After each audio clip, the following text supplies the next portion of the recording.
para vocês. Eles são bem sucintos, não tem, assim, muita complicação. Vocês vão entender, bem prático. Praticamente não tem cálculo, né? É só muito mais relacionar a teoria. Vai aparecer para vocês aí. Esse material eu vou disponibilizar na sala de aula, junto com a aula gravada. Então, essa parte, algumas propriedades físicas das substâncias, tá? Ela introduz aí a propriedade coligativa, que é o nosso próximo conteúdo, né, que é chamado diagrama de fase. Vou já iniciar, para a gente não perder tanto tempo. Quando a gente fala de diagrama de fase, a gente lembra aí das passagens do estado físico, sólido, líquido e gasoso. E esses processos, os nomes, fusão, né, solidificação, que vocês estão vendo aí, ebulição, liquefação e a própria sublimação, que é a passagem direta, tanto do estado sólido para o gás, quanto do gás para o sólido. Tem uma passagem direta. Gente, quando a gente vai analisar um gráfico, tem gente que confunde o gráfico de substâncias, das mudanças, né, das substâncias, com o aquecimento. O gráfico de aquecimento, você já viu isso comigo, é aquele gráfico onde a gente vê a representação de uma escadinha, né? Ó, lembra? Ó, fusão, né? Ebulição e aqui o estado gasoso. Eles são constantes, né? Se eles são constantes, eles são substâncias puras ou substâncias simples. E se eles são variados, eles passam a ser uma mistura. É diferente. O diagrama de fase, ele é uma representação dessas passagens do estado sólido, líquido e gasoso, só que tem um ponto que nós chamamos de ponto triplo, que vocês estão vendo aqui, ó. Onde esse ponto, especificamente, nós temos os três estados ao mesmo tempo. O sólido, o líquido e o gasoso. Ao mesmo tempo. É o chamado ponto triplo. E eu vou indicar para vocês isso em um diagrama. É muito comum se trabalhar essa questão de diagrama. Principalmente, eu vi o professor de inglês falando de Estados Unidos. No inverno americano, costuma-se patinar no gelo.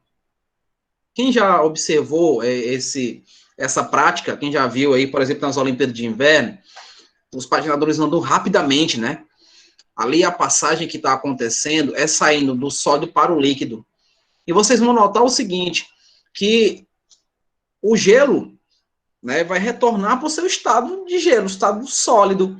Não vai ficar molhado ali atrás quando o patinador passa. Porque ocorreu apenas, gente, a aplicação de pressão. A partir do momento que a gente dá o primeiro passo, a gente aplica pressão no patins, a lâmina, que é bem fina, vai fazer a passagem, a mudança, né?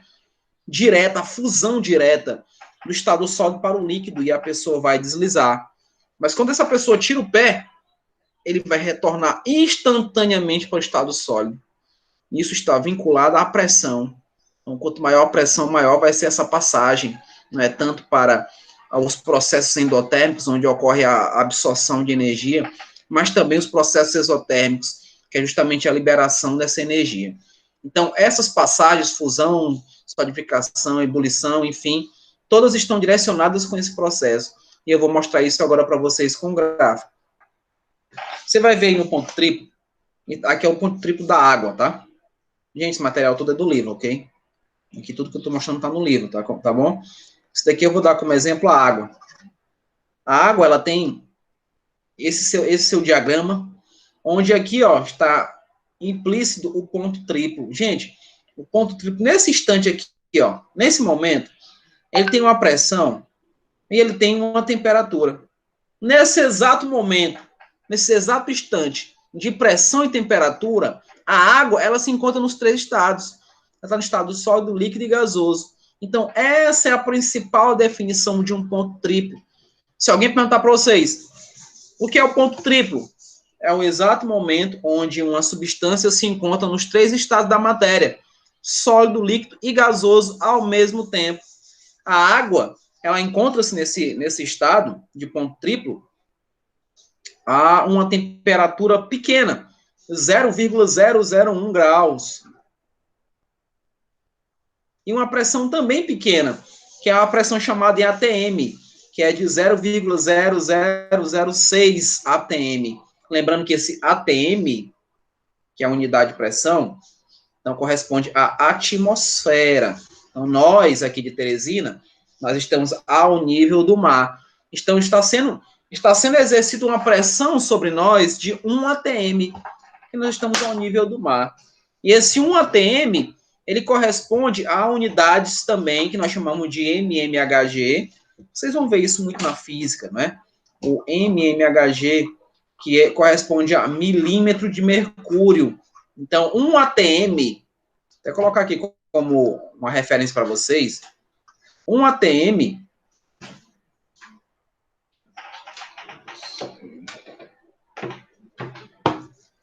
gente, ele corresponde a essa quantidade aqui, ó, a 760 mmHg. Isso daí é uma referência. Se eu tenho aqui 0,006 atm, eu tenho quantos mmHg? Aí você faz uma regra de 3 simples. Então, é uma relação de pressão. As pressões padrões, elas geralmente são em Tó, porque nós temos pressão Tó, temos Bar, temos essa ATM que eu falei para vocês, e temos mmHg. Depende das questões. Como eu falei para vocês, eu não vou cobrar cálculo de vocês. Esse assunto aqui, ele é totalmente teórico. A representação que nós estamos vendo das passagens específicas está aqui, ó. Note para essa linha azul. Note que essa linha azul, ela é justamente a divisão aqui, ó, entre o estado sólido e o estado líquido. Você está vendo aqui, ó, estado sólido e estado líquido. Então, existe uma proximidade nelas. Se eu aumento a pressão, eu consigo sair do sólido para o líquido facilmente. Se eu retiro a pressão, vai voltar para o estado sólido, fazendo aí a solidificação. Do mesmo jeito aqui, a ebulição, né? Então, aumentou a pressão, aumentou a temperatura, o processo aqui é o contrário, né? E aí a liquefação é quando retira essa temperatura e quando retira essa pressão. E aqui, especificamente, nós temos o ponto triplo. Então, vocês observem, gente, nesses gráficos, nesse diagrama especificamente, que a proximidade dos 3 estados é muito grande. Note que aqui está vapor, que o correto é chamar de vapor. Nós só podemos definir como sendo vapor,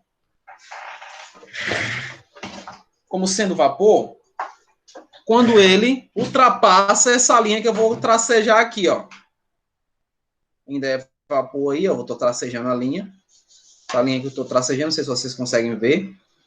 Nesse ponto aqui, ó, é o que nós chamamos de pressão crítica, em alguns livros chamam de pressão supercrítica, que é a mesma representação da temperatura crítica que nós vemos no gráfico de aquecimento, quando transforma-se do estado de vapor para o estado gasoso. Então, tudo que está aqui é gás, ó. Tudo que está aqui é gás. Aqui ainda é vapor. Ultrapassou essa linha, ele passa a ser gás e não tem mais resquício aí do estado líquido. Do mesmo jeito vai funcionar. Não é à toa que o gelo seco, por exemplo, o CO2 gelo seco, ele não passa para o estado líquido. Se você adiciona pressão ao CO2, ele não vai passar para o estado líquido. Ele vai direto para o estado sólido. A formação do gelo seco está relacionada a esse diagrama, gente. Adicionou pressão, aumentei a pressão, ele sai aqui do gás e vai direto para o sólido. É muito mais próximo aqui embaixo, ó. Ele vem para o vapor e vai para o sólido, do que ele vir primeiro aqui para o líquido e depois ir para o sólido.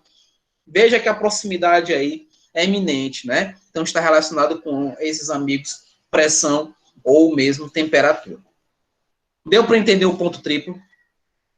Posso prosseguir? Sim, crianças, posso prosseguir? Pode sim, professor. Ok, obrigado. Vamos lá, vamos ver um exemplo aí, né? Temos aqui no diagrama das fases das substâncias, e veja que aqui nós temos um tracejado que está em azul. Vou voltar para o laser aqui. Ó, aqui representa, né, ó, bem aqui nesse pontinho onde eu estou circulando, é justamente o ponto triplo. E aqui eu estou tracejando em B e aqui eu tracejo em D. Se a gente for fazer aí a representação deles, vou voltar para o vermelho, aqui o sólido, bonitinho, líquido, aqui é o vapor. O ponto triplo encontra-se aqui. E aí que vocês observam o seguinte, que esse elemento, ele está nos 3 estados a essa temperatura de 0,01 e a essa pressão, mas você também está em mmHg, né, ó? mmHg, tá vendo? A pressão tá ali, ó. E tem essa pressão de 4,58. Então, instantaneamente, está indicando que eu estou nos 3 estados, que eu tenho sólido, líquido e gasoso ao mesmo tempo, a essa temperatura e a essa pressão de 4,58. Então, eu tenho o eixo da ordenada e da abscissa, onde eu faço essas relações. Então, você nota aqui, ó, que em A, veja, em A, o estado físico dele é sólido, ó. O A está aqui, tá vendo? Ó? Olha o A aqui. Ele está nesse ambiente aqui. Você vai ver que o B é justamente a passagem do sólido para o líquido. O B, nosso amigo B está aqui, ó. Está fazendo isso, ó. E é um processo direto, né? Ó. Do mesmo jeito que eu vou para o líquido, ele pode voltar para o sólido. Só vai depender da pressão. Só depende da pressão. Do mesmo jeito acontece aí com C. Olha o C aqui, ele está paradinho aqui, ó. Olha o C paradinho. Então ele é o quê? Ele é líquido, como está dizendo aqui para a gente. E o D, veja que o D está na passagem, né? Ó. O D está na passagem de quem? Do líquido para o vapor. Está nessa passagem aqui, ó. Líquido para o vapor. É a relação de cada um. Cada pontinho aí. Já o E está lá na ponta, deixa eu apagar aqui que eu risquei em cima do D. O E está lá na ponta e o E é vapor, não é? A gente vê que o E vai ser o vapor, justamente porque ele encontra-se aqui nesse estado representado a essa natureza. Então, vocês viram que cada pontinho que eu coloquei aí, eu consigo indicar o estado físico ou a passagem existente desses estados. Especificamente, o B e o D corresponderam à passagem, porque eles estavam em cima, praticamente, ali, das linhas que definem os estados sólido, líquido e gasoso. Ok? Vamos prosseguir. Ok. Panela de pressão. Gente, a panela de pressão que a gente utiliza no nosso cotidiano, no nosso dia a dia, ela simula toda a atmosfera. Por que a comida vai cozinhar muito mais rápido na panela de pressão? Porque aqui nós temos alta temperatura, ó. A temperatura aqui, ó, é grande, né, ó. Alta temperatura. E, consequentemente, se eu tenho alta temperatura, eu vou ter o quê? Alta pressão. Então, se eu estou a uma pressão de 1 atm, ao nível do mar, aqui dentro a temperatura é altíssima. Consequentemente, o cozimento vai entrar no estado de ebulição mais rapidamente e vai acelerar o cozimento. Gente, é como se ele estivesse simulando a gente cozinhando acima do nível do mar. Acima do nível do mar, a água ferve a uma temperatura menor. Deixa eu dar um exemplo. Você vai lá para Campos do Jordão, lá em São Paulo. Ele está numa altitude, em relação à Teresina, a 5.000, 3.000, sei lá, mais ou menos isso, né? Você me perdoe essa parte geográfica, eu não me recordo. Mas ele é bem alto o nível em relação aqui à Teresina. É bem alto. Então, existe essa representação de falta de pressão. Então, quanto mais alto eu for, menor a pressão. Consequentemente, a água vai ferver mais rápido lá, em menor temperatura. É o que acontece aqui na panela de pressão. Vocês notam que a panela de pressão ela tem alguns artifícios. Um desses aqui, ó, chamada válvula de segurança, ela indica, por exemplo, se a válvula do cilindro aqui, ó, do pino, né, está com algum problema. Se ela não libera parte dessa pressão, pode ocorrer explosões. Pode haver explosão, não é? Porque não está sendo liberado parte da sua pressão interna. E aí a explosão acontece e não queiram ver, crianças, uma explosão vinculada aí a uma panela de pressão, uma pressão. Não queiram ver, tá? É um estrago grande, ok? Um estrago grande. Vou prosseguindo, tá? Tá chovendo aqui, não sei se chove aí. Professor, é comum essa explosão acontecer? Isabelle, comum não é. Até porque você nota que as panelas de pressão hoje, elas estão mais tecnológicas, né? Tem panela aí com esse pino, ele é um pino eletrônico, às vezes. Aqui só tá nublado, aqui tá chovendo, amor. E esse pino de segurança, que é aquele pininho vermelho, ele tem que estar sempre limpo. O que ele que vai indicar que você tem que tirar instantaneamente do fogo essa panela de pressão. Ele que vai dizer, olha, a panela vai explodir, o pino está entupido, o pino está com alguma, né?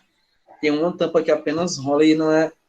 Pois é, então essa, tá vendo que ela tem, são mais tecnológicas, aquela borracha, ela é diferente, né? Ela tem uma estética diferente, ela dura muito mais. Então, hoje, dificilmente isso acontece. Dificilmente isso acontece, né? Pelo avanço da tecnologia, mas se você procurar, inclusive, em vídeos, né, de YouTube, mas morro de medo de usar, mas a gente fica com medo mesmo. Eu não cozinho, mas eu vejo, eu fico sempre observando, né? A gente fica realmente com medo de acontecer alguma coisa.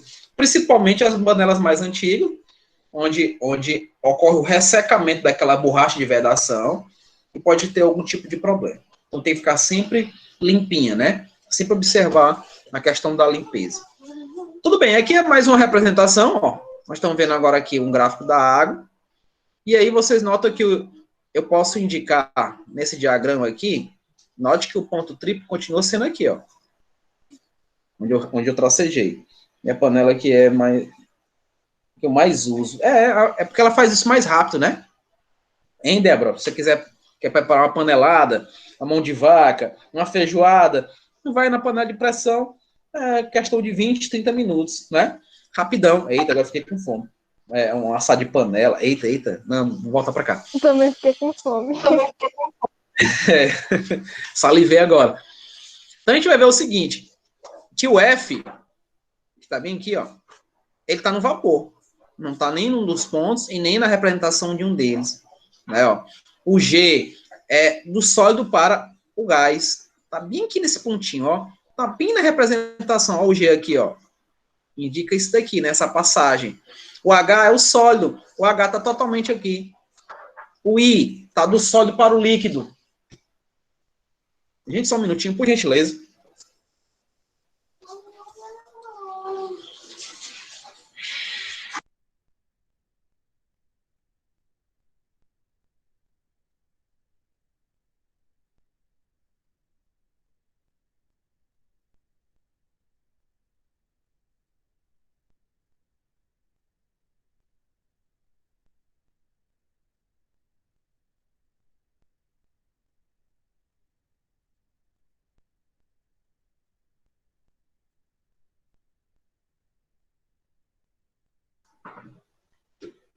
Então, pessoal, voltando aqui. Então, veja que as passagens são muito próximas e é mais ou menos isso que eu quero resumir para vocês, né? Onde a gente vai conseguir identificar os estados físicos, que tipo de processo acontece, fusão, ebulição, enfim, está em relação aí com esses gráficos, tá ok? Aqui o ponto triplo, propriamente dito, onde é a junção da formação do sólido, do líquido, do vapor. Lembra que eu só classifico o gás quando ele passa desse PC, né, ó, que é o ponto crítico aqui, ó. Passou daqui, agora passa a representar o estado gasoso. O vapor tá aqui, ó. O vapor tá aqui. Não é gás. Lembra disso. Não posso dizer que aqui é sólido, líquido e gasoso. Não. Sólido, líquido e vapor. Sólido, líquido e vapor. O gás é quando ele está além do ponto triplo, além. Não esqueça disso. Por favor. O ponto triplo continua aqui, a junçãozinha. Veja que o ponto triplo é uma temperatura X e uma pressão Y, tá? Então, a relação está em função disso. Ok? Note, inclusive, ó, que a pressão aqui vai ser boa, porque existe uma aproximação dessa linha aqui a pressão, ó. Veja que é muito próxima. Então, se aumentar a pressão aqui, eu consigo fazer a passagem direta do estado sólido para o estado líquido tranquilamente, só aumentando a pressão. Nós vamos ver, por exemplo, que no CO2, que é o gelo seco, ele está mais distante, ele fica assim, ó. Vou até tentar tracejar o gráfico diferente. Ele está assim, ó. Ele está se afastando da pressão, fica assim, ó. Então, por isso que quando eu adiciono pressão, tem que ser muita pressão para poder conseguir passar de um estado físico para o outro. Ok? Vamos ver um exemplo para ver se vocês entenderam o que eu falei. Vamos lá. Estado sólido aí. Quem é o estado sólido? É o 6, né? Não? O 6 é estado sólido, então o 6 é A. Não é verdade? Quem é estado líquido aí? É o 5. Ó, ele tá aqui, ó. Aqui é sólido. Aqui é líquido. Aqui é vapor. Lembra que só pode ser gás se ele passa disso daqui, né? Ó. Aqui é gás. Beleza. Mas vamos lá. Aqui é líquido. Página 110. Viu, Sara? 110. Então, aqui é líquido. Beleza. Bora ver aí. Quem é vapor? É o 7. Tá vendo? Ó? Vapor é o 7. Então, 7 eu vou puxar para cá. É vapor. Passagem do estado sólido para o estado líquido é o 4. Tá vendo? Ó? Ele está bem na junção. Então, ele passa do sólido para o líquido. Então, aí, é o 4. Está bem na junção. Passagem do líquido para o vapor é o 3. Tá vendo? Ó? A passagem aqui do líquido para o vapor é o 3. Do sólido para o vapor é o 1. Bem na junçãozinha, né? Então, do sólido para o vapor é a sublimação, inclusive, né? É no 1. E do sólido, líquido e vapor é o 2. O 2 é o quê, gente? O 2 é o ponto triplo. O 2 é o ponto triplo. Então, vocês vão se deparar com um gráfico assim, né? Um diagrama assim, na nossa prova, e vão indicar os estados físicos aí, como foi indicado por números, não é? Tem mais um exemplo aí, ó. Esse daqui é da página 111. Eu não consigo fazer todos, porque o nosso tempo é muito escasso, né? Não consigo fazer todos, infelizmente. Mas bora ver aí, ó. Vocês estão notando o seguinte. Gente, perdão esse barulho aqui, tá, gente? Vocês me desculpem, é um barulho desagradável que eu tento resolver e não estou conseguindo, infelizmente. Tô nem ouvindo, professor. Então, é um barulho no estalo, de uma porta. Vocês me perdoem, tá? Então, observe as imagens a seguir. Então, veja que aqui nós temos um pêndulo, né? Um peso aqui, né? Com um arame. Muito obrigado, Isabela. Ok, Débora. É porque eu acho que às vezes incomoda, né? Para mim, incomoda. Enfim. Voltando aqui, né? Então, nós temos aqui um bloco de gelo e tem esses dois pêndulos aqui com arame. E aqui um exemplo de uma patinadora, né? Então, bora lá. Qual é o auxílio do diagrama de fases da água de exercício anterior? Responda os itens seguintes. Qual é a mudança de estado que ocorreu devido ao aumento da pressão exercida pelo sistema de arame com peso sobre o bloco de gelo em temperatura constante? Muito simples, né? Ó. Aqui o que está acontecendo? Nós estamos utilizando a força-peso, né? Ó. Força-peso, no caso aí, a normal que nós temos aqui. E aqui está representando o que? A pressão, né? Ó. A pressão, com o aumento do peso aqui, né? A gravidade vai ajudar, né? Não? Vai haver aqui a passagem direta do estado sólido para o líquido. Então, aqui, ó, a pressão está fazendo isso. Veja que ela está cortando o gelo, né? Está cortando o gelo. Do mesmo jeito acontece aqui, ó. A patinadora, quando ela adiciona a pressão, quando ela aumenta a pressão, justamente a pressão, quando ela está pisando, né? Quando ela aumenta essa pressão aí, ó, vai haver também essa passagem do sólido para o líquido. Vai haver essa passagem tranquilamente. E depois que ela retira a pressão, retorna para o estado sólido. Então, do mesmo jeito a gente faz aqui, ó. Ele quer saber, né? A pressão exercida pelo sistema, qual é a mudança? É a fusão. Tá correndo a fusão aí. Ok? Deu para entender isso, não deu? Na segunda aí, ó. Deu sim. Ok. Como você pode explicar o fato de, na imagem 2, o arame se encontrar no meio do bloco de gelo? A explicação do fato é justamente isso. A utilização do peso e, consequentemente, o aumento da pressão. Quando a gente está aumentando essa pressão,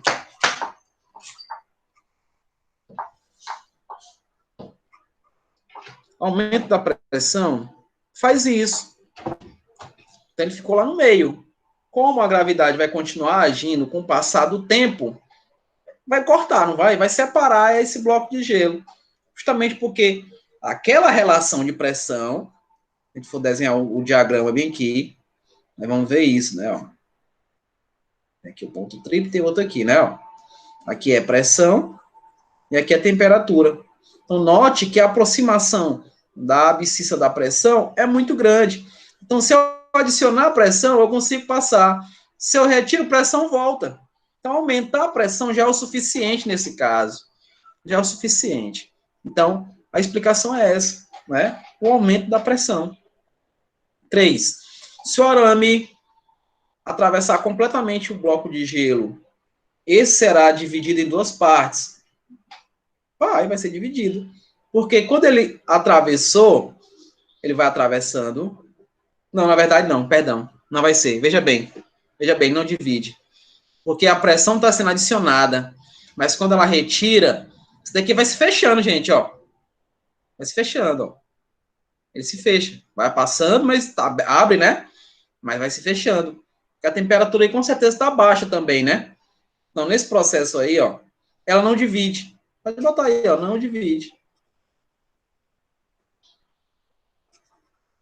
E não, por quê? A explicação. Pela baixa temperatura, com certeza. Então, a temperatura vai estar baixa. E pelo fator da retirada da pressão. Retirou a pressão, ele retorna para o seu estado de origem. Né? Então, ela não vai partir no meio. Ele vai entrando, porque a gente não está forçando, inclusive, né?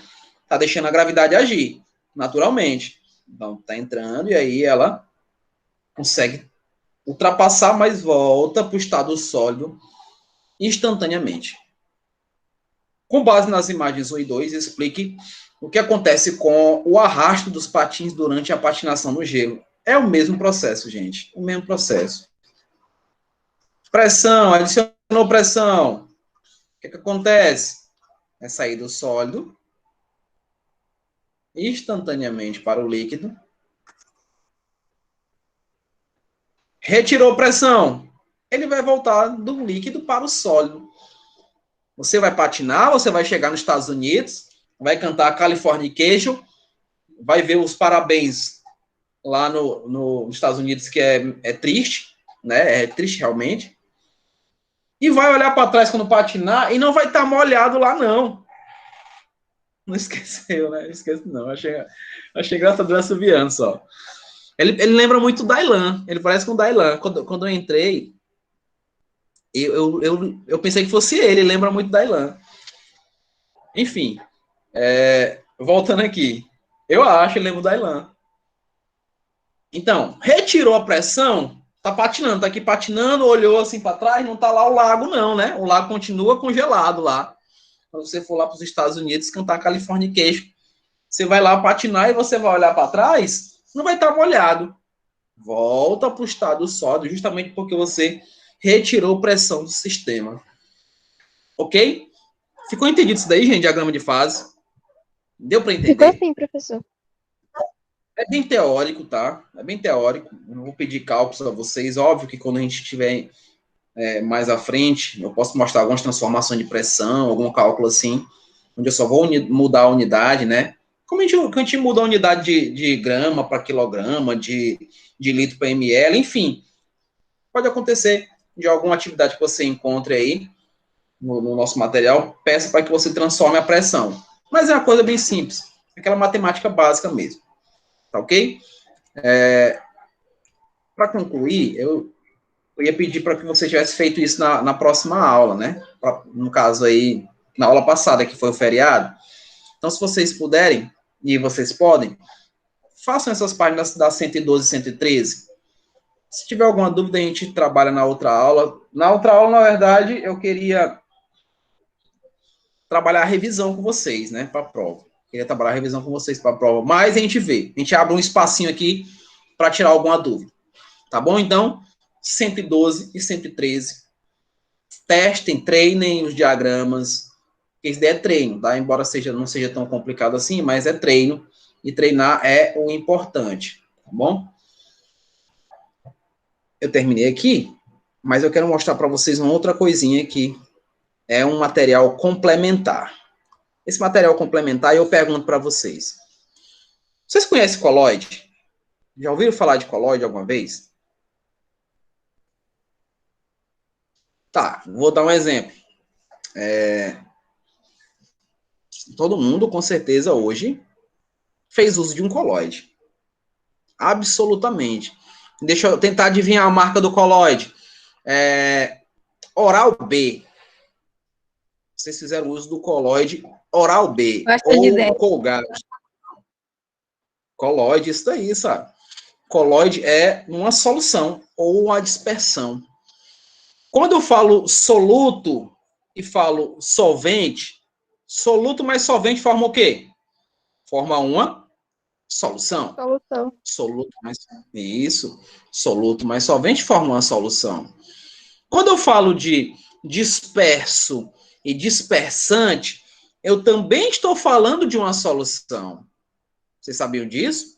Então, o disperso é o mesmo soluto que vocês conhecem. O dispersante é o mesmo solvente. Então, nós estamos fazendo a relação aí de naturezas de compostos, né? De soluções. Então, veja só. A Sara perguntou, coloide? É isso, Sara, coloide. Coloide está no nosso dia a dia. Todo mundo já viu aqui uma neblina, né? Todo mundo já viajou alguma vez e observou a neblina. Todo mundo já viu o sol irradiando assim nas plantas e vocês verem assim aquelas frestas de luz. Ali é coloide. Ali, inclusive, é um efeito chamado efeito Tyndall.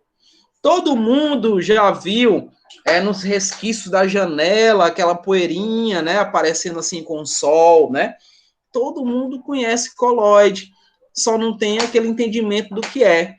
O sangue é coloide, o leite é coloide, né? O ar em suspensão é coloide, fumaça de cigarro é coloide.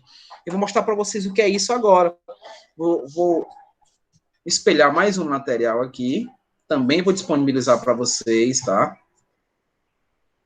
Que é um complemento, tá? É um complemento do nosso material. Ele não tá em uma relação direta, não. Ele está como complemento no livro, tá? Eu acho até um equívoco do autor, mas ele está como complemento, e eu faço questão de falar disso daqui para vocês. Estudo das dispersões, da classificação, características e a classificação das soluções. Como eu tinha dito, nós conhecemos apenas a solução, né? A gente viu solução no início, né? No início de tudo, solução. O que é solução? É soluto mais solvente. Oh, meu Deus, agora o cara passando, vendendo laranja e melancia aqui perto. Oh, meu senhor. Quando eu falo de dispersão, esse soluto, ele é chamado de disperso. E o solvente é o dispersante ou dispergente, tá? Eu vou colocar dispergente, porque está se utilizando muito essa expressão. Dispergente, então eles são iguais. Isso porque eu estou tratando de dispersão, né? Essa dispersão, desde o ano passado, que tem esse Pano é marcado. Vocês lembram, né? Ainda bem que vocês lembram que esse cidadão, ele tá rico, porque ele continua vendendo nesse mesmo horário, nesse mesmo bate-canal. Então, é uma relação do que se pode comparar ou se pode equivocar-se-mente, né? Ou, sei lá, equiparar solução e dispersão. Ah, professor, são diferentes? Não, é a mesma coisa. Só mudei o nome. Eu estou falando de soluções. Eu estou falando de interação de quem tem maior e menor quantidade de partículas. Soluto, maior quantidade de partículas. Solvente, né? Tem essa relação aí de interação entre eles e a natureza a gente depois debate. Deixa eu dar uma acelerada aqui. Vamos ver o que é dispersão. Meu tempo está acabando. Eita, meu Deus. Meu tempo está acabando. O feriado veio para me quebrar. Então, dispersão é todo sistema na qual uma ou mais substâncias está disseminada, ou seja, difundida, de maneira uniforme em toda a sua extensão. Quando a gente fala de maneira uniforme, a gente lembra de homogeneidade, né? Homogeneidade, então homogênea, né? Agora pronto, o homem parou, gostou. Deve ter encontrado alguém aí para comprar e agora pronto. Fala sério. Ainda agora que passou a propaganda do G3?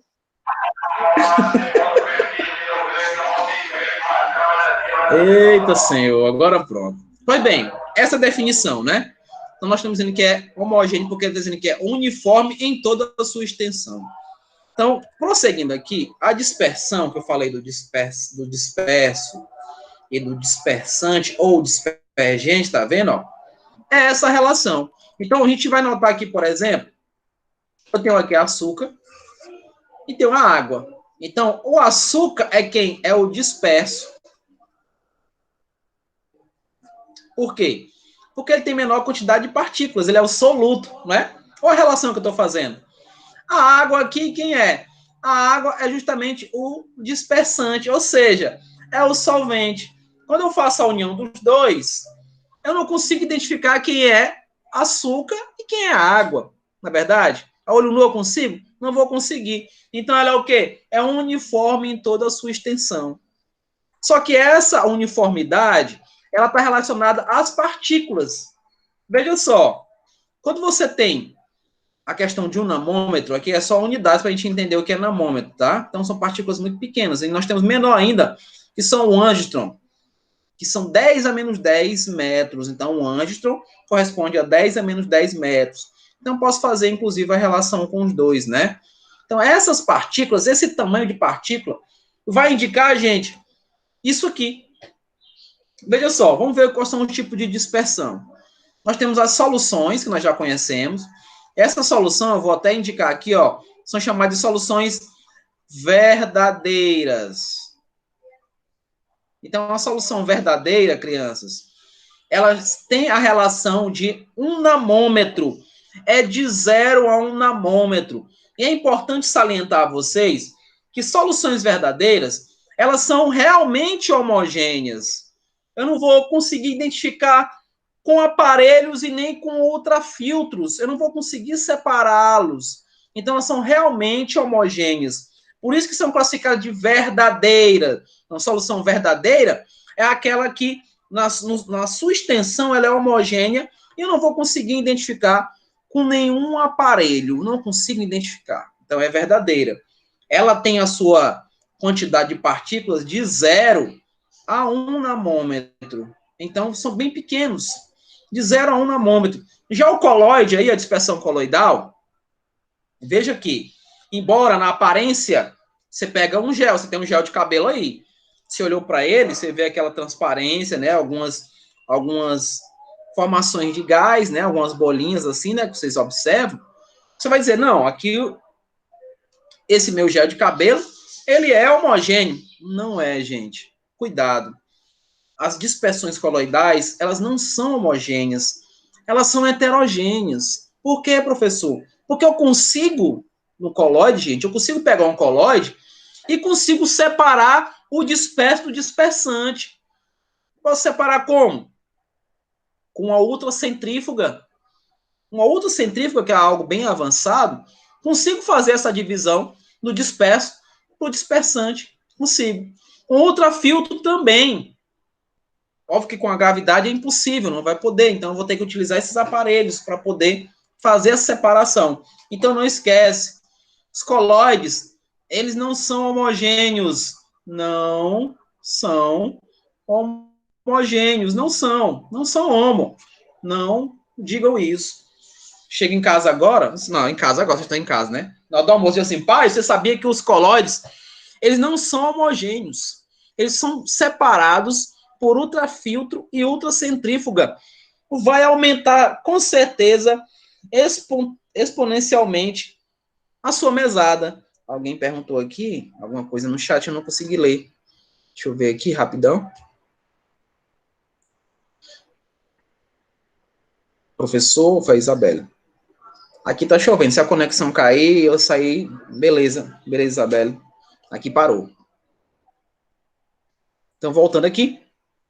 Então, não consigo fazer separação do colóide, né? E as suspensões ou suspensões grosseiras, né? Estão acima de 1000 nanômetros, tá vendo? Ó? O colóide é de 1 a 1000, solução verdadeira é de 0 a 1, então está acima disso, né? Para ser uma suspensão grosseira. Aqui eu consigo separar naturalmente com a ajuda da gravidade. Com a gravidade eu posso fazer o sedimento. Eu posso utilizar um filtro comum, aquele mesmo de coar café. E posso fazer uma centrífuga comum. Naturalmente, vou conseguir fazer essa separação dessa natureza, no caso, suspensões grosseiras. Então, estão tudo relacionado ao tamanho das partículas. O tamanho da partícula que vai indicar se é uma solução verdadeira, se é um colóide, ou se é uma suspensão grosseira. Ok? Suspensão verdadeira, tá vendo aí, ó, a definição. Íons ou moléculas que são homogêneas não sedimentam e não se separam. Então, são as verdadeiras. As dispersões coloidais, ou colóide, propriamente dito, é aglomerar de íons ou moléculas, perdão, ou macromoléculas, e são heterogêneas, viu? Ó, elas são hétero, não são homo. Elas vão sedimentar utilizando ultracentrífuga ou vão se separar com ultrafiltro, como eu já tinha dito para vocês. E as suspensões grosseiras são aglomerados que, com a ajuda da gravidade, ou de íons, ou de moléculas, eu consigo fazer essa separação com filtro comum e a gravidade faz o resto, né? Então, essa é a definição desses compostos. As soluções, vocês já sabem, são misturas homogêneas, então vou só acelerar para indicar que o soluto é o disperso, que o solvente é o dispersante. Então, se perguntar, ei, qual a diferença de soluto para disperso? Vocês vão dizer nenhuma. É a mesma coisa. Nós estamos falando de soluções. Solução, dispersão, é a mesma relação. Tá ok? Então, prosseguindo aqui, nós temos aqui a classificação dessas soluções. No estado de agregação, vocês sabem, temos soluções sólidas. Exemplo aqui, liga metálica. Né, ó, eu vi um rapaz que, inclusive, era senador, foi senador, que disse que se você aspirar um gás existente numa solda, que é justamente o zinco e o paládio, se você aspirar esse gás, você fica livre do corona. Gente, isso foi o maior absurdo que eu ouvi nos últimos 10 anos da minha vida. Foi um absurdo isso daí. Gente, isso daqui é um gás tóxico. A pessoa realmente não vai ter corona, não. Ela vai morrer, né? Isso daí é tóxico. Pelo amor de Deus. É muita ignorância. Então, cuidado. Soluções sólidas. Soluções líquidas. Glicose e água, nós vimos, né? Ó, professor, mas eu tenho um sólido, açúcar, né? Não, calma. Se eu tenho uma maior quantidade de partícula, que é a natureza da água, né? Que é líquida, óbvio, que ela vai dissolver o açúcar tranquilamente. E nós vamos ter essa solução líquida. E a gasosa, que é o ar atmosférico que nós conhecemos, né? Quanto ao estado de agregação do solvente, nós temos aqui vários estados. Esse material aqui é um material diferente, ó. Por exemplo, ó, sólido, que nós estamos vendo a liga metálica. Sólido líquido, açúcar na água. Sólido gás, a naftalina no ar. Você sabe o que é naftalina, não sabe? Aquela bolinha branca que mata traças, então a roupa fica com aquele cheirinho agradável, né? Que a pessoa chega perto de você e diz assim, eita, mas o teu perfume é tão aromático, né, de naftalina. Eu digo isso porque eu já passei por isso, tá? Quando eu era criança, eu era chamado de o menino naftalina. Mamãe usava muito isso no guarda-roupa. Então, é só uma história de vida. Líquido e sólido, nós temos aí mercúrio e ouro. Quando a gente encontra o ouro, a gente precisa fazer essa mistura. Joga o mercúrio no ouro para poder separá-lo, né, dos outros metais. Enfim, veja que nós temos várias naturezas, né, ó, várias, inclusive das mesmas, gás, o atmosférico, gás líquido, gás carbônico em bebida, o refrigerante, né, é um gás carbônico ali. Enfim, a relação das soluções. E eu vou acelerar porque eu preciso mostrar mais uma coisinha para vocês. A natureza deles, eu posso dizer que as soluções, elas são não eletrolíticas ou moleculares. Gente, vocês ouviram essa palavrinha não eletrolítica? É porque ela não conduz corrente elétrica. Ou seja, você está trabalhando com um soluto molecular, não produz íons. Aqui, ó, é a sacarose.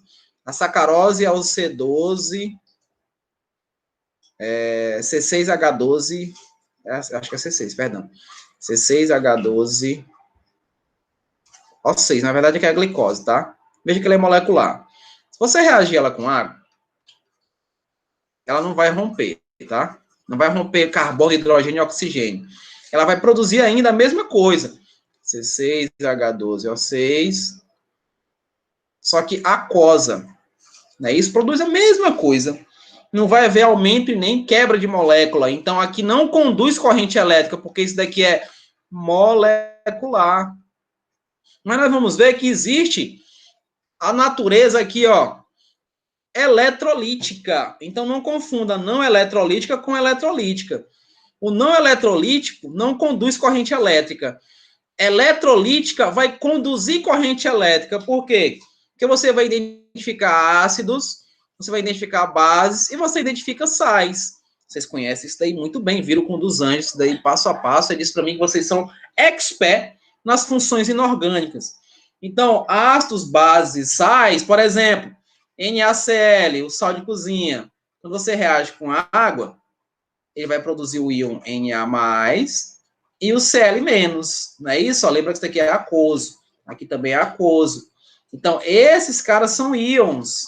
Então, eles conduzem corrente elétrica. Então, a solução salina, né, que é NaCl mais água, é uma solução o quê? Eletrolítica. Ela vai conduzir corrente elétrica. Agora, açúcar e água é uma solução não eletrolítica, porque ela não conduz corrente elétrica. Ok? Essa é uma questão de ionização e dissociação, que depois eu falo sobre isso. Nosso tempo está escasso. A proporção aí, no caso, solução diluída e solução concentrada, você sabe qual é, não sabe? Solução diluída, eu tenho mais solvente do que soluto. Eu tenho mais dispersante do que disperso. Não é isso? Então, ela passa a ser uma solução diluída. A solução concentrada, eu tenho mais soluto do que solvente. Lembra daquele suco? No meu tempo tinha um suco chamado Polar. A Elaine deve conhecer também. É só um pacotinho desse tamanhozinho aqui, mais ou menos, ó. Que tinha aqui na capinha um urso desenhado, né, ó. Não sei desenhar muito bem, mas ele estava aqui pescando no gelo, né? Aí tinha um iglu aqui atrás, aquela coisa toda, bababá. Então era desse tamanho aqui, ó. A gente rasgava ali, né? Colocava no copinho, botava água e ficava aquele negócio meio azedo, porque estava concentrado. Mas quando ia adicionando água, ele começava a ficar mais agradável, porque partia o processo de diluição, né? Então, diluição e concentração está relacionado aí com o que eu acabei de falar para vocês, a quantidade das partículas. Não são essa atividade, eu não vou passar a atividade daqui, eu vou parar aqui, tá? Bem, foi meio rápido, mas eu espero que vocês tenham compreendido essa relação aí das soluções e a relação que nós trabalhamos anteriormente aí sobre o diagrama de fase. Eu quero que vocês façam uma pesquisazinha básica, sobre, que vocês descobriram que é os colóides, né? Quero que vocês façam uma pesquisa sobre os dois efeitos que eu falei para vocês. O primeiro é o efeito Tyndall, e o outro é o movimento browniano, efeito Tyndall, movimento browniano. Todos os dois fazem referência a colóide. Faça essa pesquisa, se vocês puderem. E, na verdade, eu quero receber isso de vocês, né, como qualitativo. Quero que vocês mandem para mim essa pesquisa. Pode ser manuscrita, enfim, você tira aquela foto, manda, tá? Eu quero receber, tá? Para eu poder arquivar. Pode sim, eu vou colocar bem aqui no chat, tá? Vou colocar no chat. Eu quero que vocês pesquisem sobre o efeito Tyndall. Parece o nome de japonês, mas era um americano. Efeito Tyndall e movimento browniano. Efeito Tyndall e movimento browniano. Pesquisem. Nosso livro fala disso, mas fala pouco, tá? Veja como é interessante esse estudo, tá? Lembra, vou dar só aqui uma dica. O efeito Tyndall, ele fala sobre espalhamento da luz. A luz bate no disperso da solução coloidal e ela desvia, vai espalhar, né? Ela espalha. Você está andando aqui no carro, na neblina, aí tem um carro que está mais ou menos a 100 metros de você. A luz dele, para você, parece que esse carro está a léguas de distância, né? Mas ele está bem próximo, por isso que acontecem os acidentes. Hoje, esses faróis de neblina, eles conseguem superar esse efeito Tyndall. Tudo bem? Gente, e por hoje a gente fica aqui. Desejo a vocês um bom dia, né? Fiquem todos bem, todos em casa. Rezem, tá? E estudem, porque a nossa vida continua, se Deus quiser. Um abraço, gente, bem forte. E até a próxima aula, se Deus quiser.